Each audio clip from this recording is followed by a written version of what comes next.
Et donc, merci déjà d'être présent pour cette quatrième JTN d'Ifutura. Et vous voyez que sur l'écran, vous avez une adresse Zoom.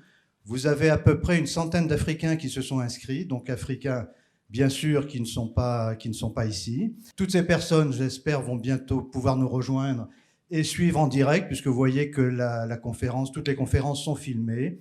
Et donc, on va pouvoir à distance suivre toute la journée. Donc, merci d'être présent. Je suis Jean-Pierre, donc là, la Louvière, le président d'Ifutura. Donc, j'ai le plaisir d'être depuis cette année à la tête d'Ifutura. Avant de commencer, nous allons remercier les sponsors. 5 sponsors nous ont permis de faire de cette journée, je pense, et j'espère, une très belle journée. Donc, la première société, c'est EBS Global Service. C'est une société de services, alors je ne vais pas parler très longtemps des sponsors, mais c'est quand même important. Société de services spécialisée autour des solutions centrées sur le big data et les technologies analytiques. Alors, ils fournissent des services autour des produits comme Everteam, Talend, Click, Liferay, etc. Et ils ont des équipes en France, au Liban et en Égypte, avec donc une capacité d'intervention très rapide et un TJM très agressif. Everyal, développeur de solutions sur toute la chaîne documentaire, donc numérisation, archivage physique, gestion documentaire, RGPD, etc. Ils sont certifiés AFNOR, NFZ 350, ISO 9001-2005 et ISO 14001-12015.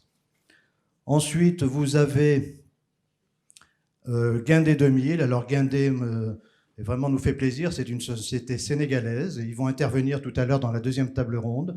Donc c'est un leader dans le domaine d'éthique en Afrique, constructeur et opérateur du guichet unique, c'est le 5e guichet unique aujourd'hui au monde, réalisateur de plateformes de démat, fournisseur de solutions de paiement électronique et de sécurité digitale, et première entreprise subsaharienne certifiée ISO 27001. Spark Archive, société du groupe CLI, ils sont spécialisés dans l'édition de solutions de gouvernance et d'archivage mixte à valeur probatoire. Alors l'archivage mixte, je pense que tout le monde le sait, c'est l'archivage physique et électronique. Alors ces 4 sociétés sont parties d'Ifutura, sont membres d'Ifutura. MIPIH n'est pas membre, j'espère qu'ils le deviendront bientôt.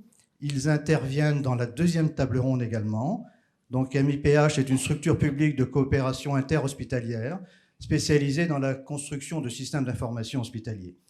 Il regroupe plus de 430 établissements hospitaliers et c'est bien sûr un interlocuteur privilégié des pouvoirs publics et des établissements de santé. Donc ils interviendront comme Guindé 2000 dans la table ronde sur la santé. Et enfin Tessie, qui est également membre d'Ifutura. C'est un opérateur de business process service présent en France et en Europe. Il dispose d'une solution globale certifiée ANF 461, donc au niveau de la certification des archives électroniques, pour la démat et l'archivage légal de copies fiables. Il propose des services de confiance numérique qualifiés, donc lettres recommandées électroniques, signature électronique, horodatage et hébergement. Voilà, donc merci vraiment à ces donc 6 sponsors. Et nous allons maintenant voir le planning de la journée. Ce matin, donc, Laurent, le vice-président d'Ifutura, va nous faire une présentation de l'association. J'espère que suite à la journée, vous serez nombreux à vouloir y adhérer. Je précise que l'association est une association composée de membres qui travaillent bénévolement. Donc tout ce que vous allez voir, toutes les sessions de travail sont faites par les membres. Ensuite, 4 tables rondes. La première, l'identité numérique, levier de la transformation numérique. Et ensuite, santé, accélérer le virage numérique avec Ma Santé 2022. Chaque table ronde donc, aura lieu. Et entre les deux, un quart d'heure de Lab Innovation. Lab Innovation, c'est notre partenaire aussi qui fait partie d'Ifutura, L3I de l'Université de La Rochelle, qui vont nous présenter 2 travaux de leurs doctorants dans le domaine, vous allez voir, vraiment très intéressant. Une petite synthèse, ensuite le déjeuner. Alors le déjeuner est libre, sauf pour les intervenants qui sont invités par Ifutura, mais autrement vous allez pouvoir trouver, j'espère, pas mal de choses dans les environs pour le déjeuner. Nous reprenons à 14h15 avec un après-midi également très dense, 2 tables rondes, humain et transformation numérique, suivies des impacts et évolutions du droit autour de la transition numérique. Entre les deux, toujours un quart d'heure de Lab Innovation de l'Université de La Rochelle. Ensuite, une conférence droit et intelligence économique.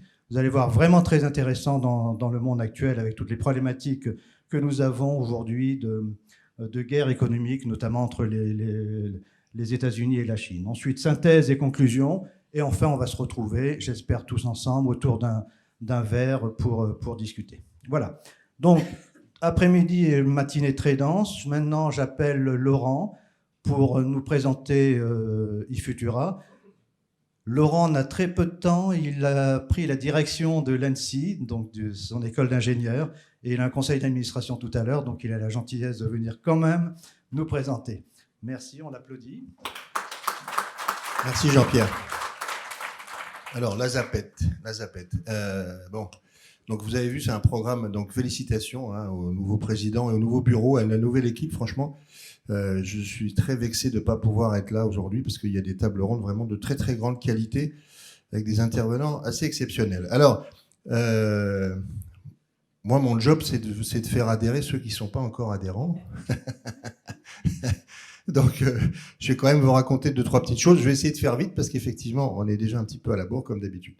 Alors, donc nous sommes une association professionnelle. J'en profite pour rappeler, parce que j'ai eu le débat avec un nouvel adhérent là, qui vient d'adhérer.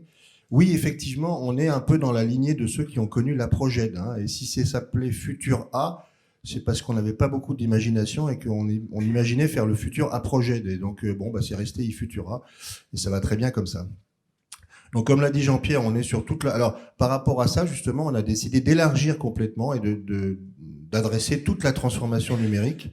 Et Dieu sait si on est tous confrontés aujourd'hui à ça au quotidien, dans notre vie professionnelle comme dans notre vie privée. Donc, on a 3 collèges. Ça aussi, c'est une nouveauté par rapport à la Proged, entre guillemets. C'est que donc on a un collège de fournisseurs. On va en regarder quelques-uns, qui sont ceux qui, accessoirement d'ailleurs, payent le plus cher. C'est un peu normal, parce que voilà, et ça leur permet aussi entre eux d'échanger et d'avoir des bonnes idées. Il y a un collège d'utilisateurs, ce qui permet à ces utilisateurs justement de temps en temps de faire des task force et d'aller dire à certains fournisseurs ce que vous faites.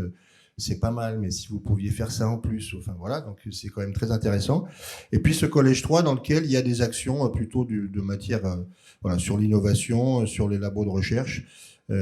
Alors, pour vous donner une idée, donc voilà, on va pas rentrer dans le détail, mais donc vous retrouvez certains effectivement qui sont apparus tout à l'heure dans les sponsors. Et puis il y a certains nouveaux, donc effectivement, il y a T2I là qui vient d'adhérer, Effesoft aussi, j'en oublie peut-être. Voilà, le collège 2, donc c'est plutôt, comme vous le voyez, ce sont plutôt des grands comptes qui ont intérêt à, effectivement, qui sont eux aussi au quotidien confrontés à cette transformation numérique.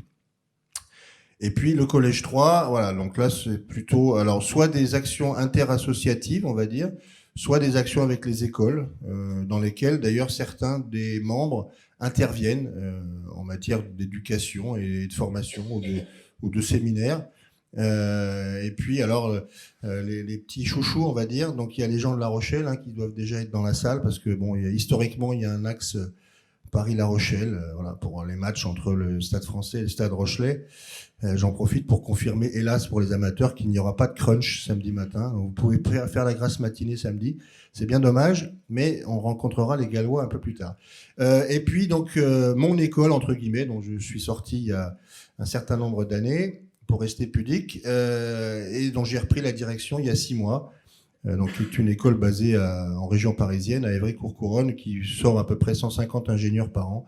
Formation initiale, formation apprentissage, formation continue, VE, enfin, etc. Si vous cherchez des profils, n'hésitez pas à reprendre contact, je répondrai avec plaisir. Alors, les objectifs. Donc déjà, historiquement, pour ceux qui nous suivent depuis longtemps, on a cet objectif de dire on aime bien avoir un monde dans lequel voilà, les gens ont des discours intègres, vrais, et donc pour ça, on s'appuie sur la normalisation. Donc on a un certain nombre d'acteurs chez nous qui, encore une fois, comme l'a dit Jean-Pierre, le font de façon bénévole. Et non seulement eux le font de façon bénévole, mais en plus, l'association paye d'ailleurs à l'AFNOR le droit de bien vouloir aller travailler et passer du temps à Saint-Denis. Bon, c'est le modèle de l'AFNOR. Si vous arrivez à refaire ça chez vous, faites-le parce que c'est pas mal comme modèle.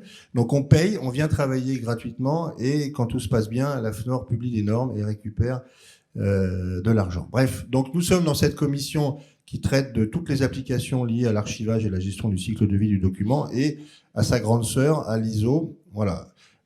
Donc on a beaucoup de travaux en ce moment, je pense que vous en parlerez dans la journée, à l'ISO aussi, donc voilà, accessoirement par exemple, moi je vais y aller, puisqu'on a petit à petit, on s'est fait reconnaître dans ces instances, donc on a par exemple la présidence d'un sous-comité de ce comité technique, qui va se réunir par exemple début décembre à Washington, donc on va aller défendre les positions françaises sur un certain nombre de sujets.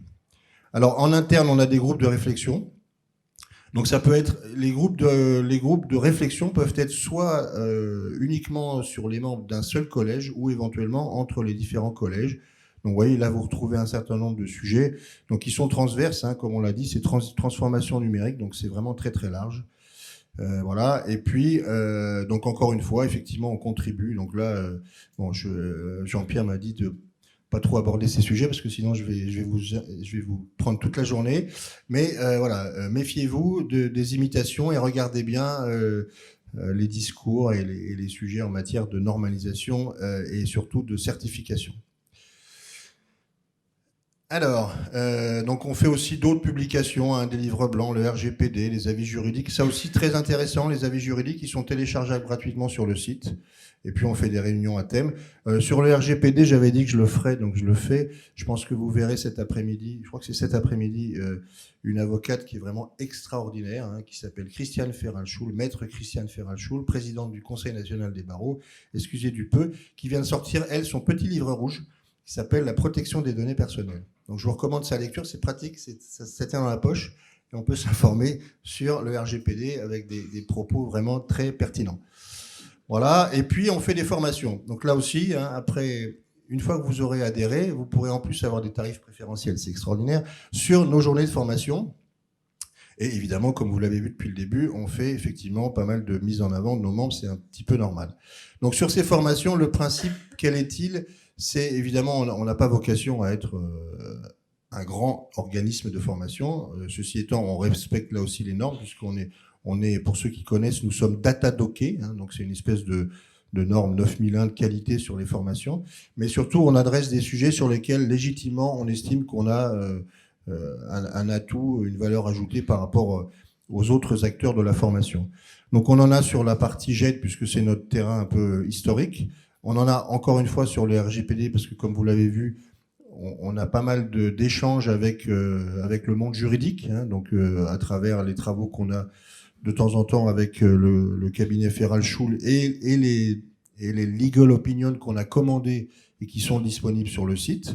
Et puis alors évidemment le SAE, ça c'est un peu notre domaine de prédilection, hein, sachant qu'on a à la fois accompagné la norme qui fait foi sur ce domaine qui, je le rappelle, date quand même de 1999, hein, donc voilà, ça fait un moment qu'on est imprégné de ce sujet et sur lequel on a participé à développer une certification parce que effectivement ça mange pas de pain d'écrire ou de dire je suis conforme à la norme Tartampion. Voilà, le fait d'avoir une certification et une marque NF permet à tout un chacun de s'assurer qu'effectivement il y a bien le respect de la norme. Voilà. Alors dans les autres sujets, donc j'étais en train d'en parler effectivement. Donc si vous avez besoin de conseils, en général ce sont des formations d'une seule journée, hein, assez denses, qui sont faites par deux des experts bénévoles de eFutura, hein, on doit être maintenant une demi-douzaine à participer aux travaux de cette commission normalisation. Voilà, donc ce sont des gens qui connaissent vraiment bien le sujet. Et donc l'autre sujet qui ne vous a sans doute pas échappé depuis quelques mois, c'est effectivement cette nouvelle norme qui normalement devrait aussi être accompagnée par une nouvelle certification, dont les règles d'ailleurs sont publiées, mais qui ne sont pas encore validées par le COFRAC, qui est l'organisme de tutelle de l'AFNOR, qui doit encore les valider, mais qui surtout s'intègre dans tout le débat des évolutions législatives récentes sur cette fameuse copie fidèle et durable qui est devenue une copie fiable, à ne pas confondre avec une simple copie fidèle. Bon, j'irai pas plus loin parce que sinon je vais en parler un peu trop. Voilà, donc alors cette certification, malgré tout, on l'écrit quand même parce que Il faut savoir que les règles ont été publiées ça va faire presque un an, hein, c'était novembre 2018. Donc c'est quand même, voilà, elles sont là. Par contre, bon, il se trouve que visiblement le COFRAC n'est pas tout à fait satisfait. Donc pour l'instant, on ne peut pas voir. Si aujourd'hui vous voyez des gens qui vous disent je porte la marque NF 544, eh bien je suis désolé, mais c'est faux. Ça n'existe pas. Mais par contre, nous on sait comment faire pour vous mettre dans les starting blocks et faire partie des premiers qui seront certifiés et qui pourront se positionner comme des prestataires faisant des copies fidèles. Fidèle n'étant pas forcément fiable, je le répète et j'insiste un peu lourdement. Et puis cette norme socle qui existe depuis 99, donc sur laquelle on travaille pour certains depuis 95, voire même un peu avant, effectivement, comme toutes les normes, elle a des cycles de révision. Et effectivement, il y a une révision qui est en cours, un peu douloureuse, mais qui devrait peut-être voir le jour normalement en 2020, hein, après 5 ou 6 ans de gestation et des tonnes d'heures et de réunions et de commentaires à dépouiller. Donc si ça vous intéresse, d'ailleurs, vous pouvez venir à l'AFNOR. Hein, voilà, les places sont encore libres. Voilà, je m'arrête là. Donc encore une fois, bienvenue à toutes et à tous. Vous avez un beau plateau pour la journée. Merci à Jean-Pierre et bravo à l'équipe. Et moi, je vais aller m'occuper de mes super ingénieurs. Merci Laurent, bravo. Et vraiment, je suis épaté que tu aies réussi à tenir dans ce délai.